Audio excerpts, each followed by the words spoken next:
Welcome to this new insight. Have you ever wondered why certain individuals seem to have a peculiar ability to systematically belittle your efforts, ignore your gestures, or make you feel irrelevant, almost invisible, or easily replaceable? It often happens that we consistently and devotedly seek approval from people who clearly don't recognize either our value or our contribution. It's as if our dedication isn't even worthy of conscious attention, thus generating a process of devaluation that affects both the personal and relational spheres. The bitter truth is that many of us waste years of our lives vainly trying to be noticed by those who have already chosen not to see, building relationships in which recognition becomes a pipe dream. Bosses who take your work for granted, friends who only remember you when they need something, family members who casually devalue you, partners who treat you like a second-rate option, and even acquaintances who feign courtesy, but in reality don't attach any genuine importance to your presence. This exhausting dynamic often leads to a vicious cycle in which the more you try, the more invisible you become, allowing your vital energy to dissipate without any real return. Carl Gustav Jung revealed a liberating aspect of this pattern. The problem isn't your lack of value, but rather your continued offering of pearls to those who can't distinguish crystal from glass. Before delving into the methods, I invite you to subscribe so you can be among the first to follow every new video, every new source of inspiration, and receive a constant push towards personal growth. Today, you'll explore 8 psychological strategies based on Jungian insights to learn how to deal with those who don't appreciate you. From redefining your boundaries to definitive detachment, these tools will show you that sometimes the best way to affirm your value is to stop offering it to those who don't recognize it. Method 1. Break the habit of giving more and more when you systematically receive less. This means stopping wasting energy, time, and attention in the absence of reciprocity or respect. Jung observed that healthy relationships are based on balance, not one-sided dynamics. Continuing to redouble your efforts with someone who doesn't recognize what you offer is equivalent to unconsciously training them to treat you disrespectfully. The more you give, the less valuable you appear in the eyes of others, since unresponsive excess is perceived as desperation, not generosity. This is why Jung argued that true self-esteem requires clear limits on what you give without a commensurate return. This principle isn't just theory, it becomes concrete action. The employee who stops accumulating unpaid overtime, the friend who stops being the only one to call or organize, the daughter who reduces visits to constantly critical parents, all examples of a return to balance. The other person, faced with your choice, either begins to value you because they perceive your lack, or they openly show that they have no interest in reciprocity. In both cases, you win. The same is true in communication. There's no need to beg for recognition. Just stop giving where there's no response. Jung knew that emotionally mature people learn to reduce their investment in unbalanced relationships without drama or justification. You can begin to respond to messages at the same rate as you receive them, offer help in the same measure as the support you receive, and show interest only in proportion to what you receive in return. This isn't revenge, but a natural adjustment. The result? A renewed sense of self-respect combined with precious recovered energy. When you stop wasting resources on relationships that don't reciprocate, you automatically become more attractive to those who truly understand the value of reciprocity. Method 2. Demonstrate your value through strategic absence. Jung argued that many people only realize what they possess when they no longer have it. Your constant presence risks making them believe you'll always be available, regardless of the circumstances. Withdrawing isn't a manipulative game, but a conscious act. Letting others experience life without your contributions is a practical pedagogy that forces awareness. The employee who takes vacation, the wife who suspends household chores for a few days, the friend who ceases to be the organizational pillar of the group.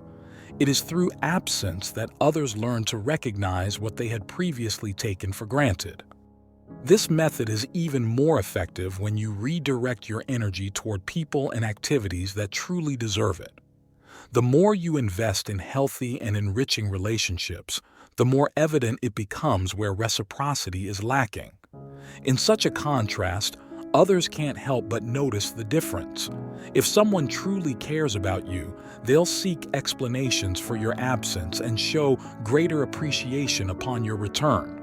If, however, they remain indifferent, it means your suspicion was well-founded. There was no recognition of value. This represents a natural, definitive, and liberating test.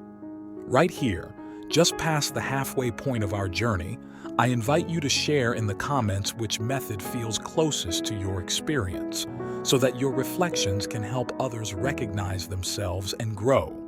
Method 3. Establish clear and consistent consequences. Jung emphasized that healthy relationships can only exist within well-defined boundaries. When someone devalues you without ever facing consequences, you train them to believe such behavior is acceptable.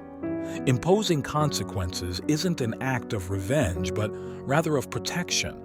It's a form of education that teaches the other person how you want to be treated. A manager who decides not to answer after hours, a father who temporarily suspends family visits in the event of disrespect, a friend who stops lending money to those who don't repay. Consequences, applied calmly and consistently, teach much more than words. Method 4. Invest your energy in those who truly reciprocate. Instead of wasting your energy on those who ignore you, focus on relationships where you are seen and respected. Jung argued that spending more time with those who value you makes the difference between you and those who don't become apparent. This involves a realignment towards healthier standards, colleagues who recognize your cooperation, friends who offer support, a close family who appreciates rather than criticizes. In this way, you create positive momentum, strengthen your sense of self-worth, and become less willing to tolerate those who devalue you. Method 5. Communicate your value without begging. This means expressing your contributions clearly and concretely, without the anxiety of convincing anyone. It's not about chasing praise, but rather maintaining transparency when necessary.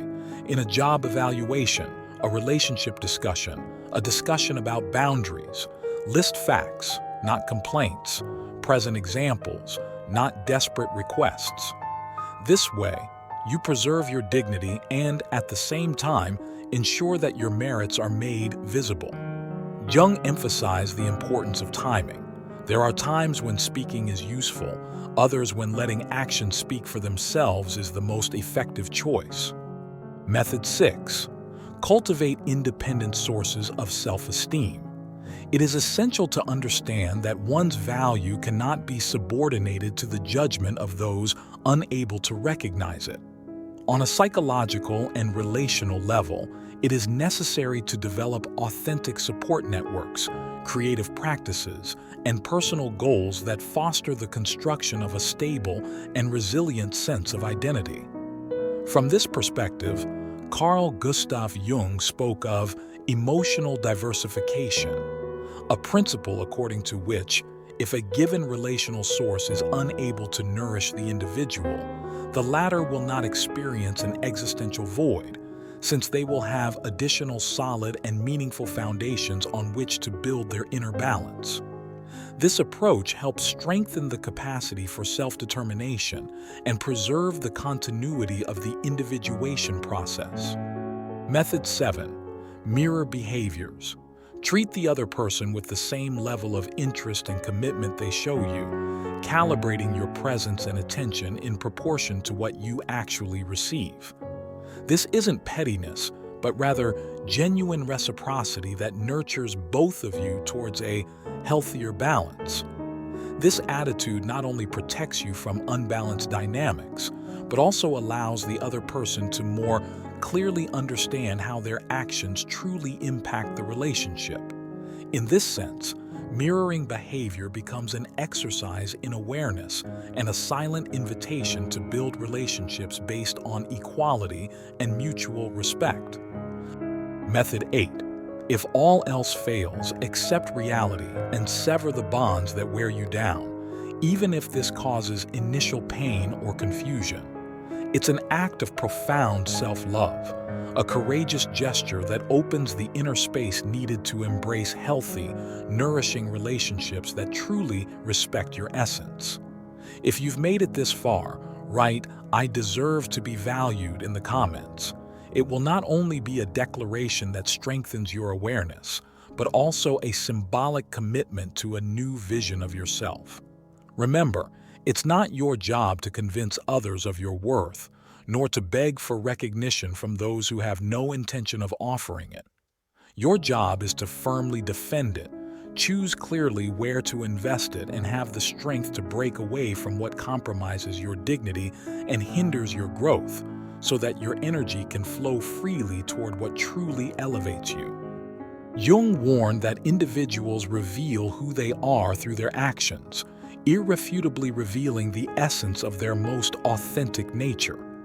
Believing this is wisdom, not cynicism, because it means accepting that words can lie, but behaviors rarely do. When you stop seeking approval from those who can't or won't offer it, you become free from invisible chains and become ready to attract bonds based on respect, genuine reciprocity, and uncomplaining recognition. I deeply thank you for watching this video to the end, demonstrating your interest and perseverance. I hope these 8 methods have provided you not only with concrete tools, but also with new perspectives to defend your value, protect your energy, and consolidate a more mature awareness. Remember to subscribe to the Philosophy of the Invisible channel so you don't miss upcoming content on personal growth and inner strength.